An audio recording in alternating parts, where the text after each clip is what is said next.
Okay, good morning students. அந்த போன lesson உடைய அப்படியே continuation அப்படியே பார்ப்போம்.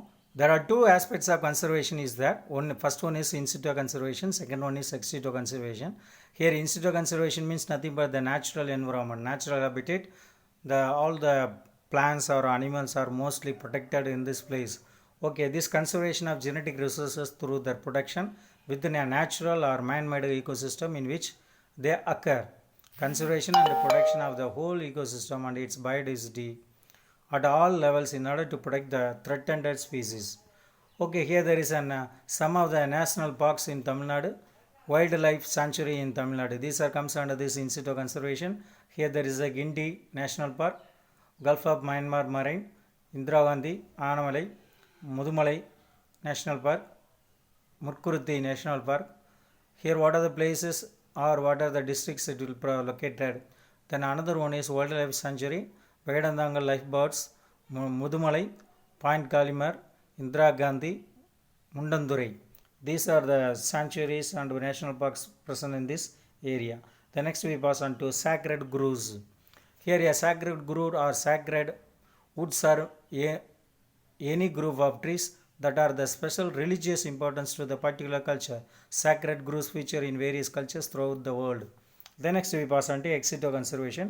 It is a conservation of selected rare plants, animals in plants outside their natural homes. It includes offsite collection and gene banks.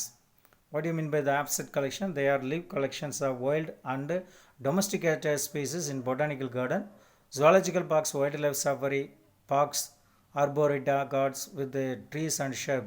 The organisms are well maintained for captive breeding programs. As a result, many animals which have become extinct in the world continue to the maintained in zoological parks. As the number increases in captive breeding, the individuals are selectively released in the wild.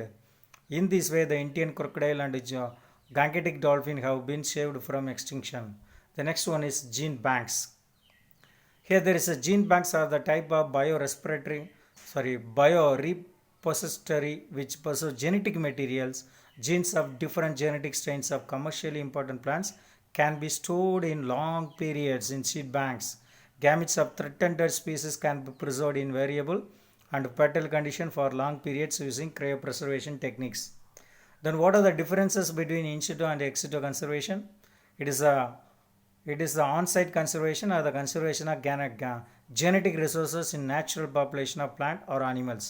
It's a conservation strategy which involves placing of threatened animals and plants in special care location for their protections. It is a process protecting an endangered plant animal species in the natural habitat either by protecting and restoring the habitat itself or by defending the species from predators. It helps in recovering populations or preventing their extinction under stimulated conditions that closely resemble their natural habitats.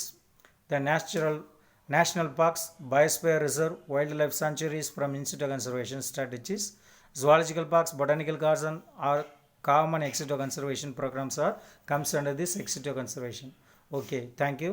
Up to this one, your 11th lesson is over. Zoology lesson is over. So go through very carefully. Don't omit anything. Okay, thank you, student.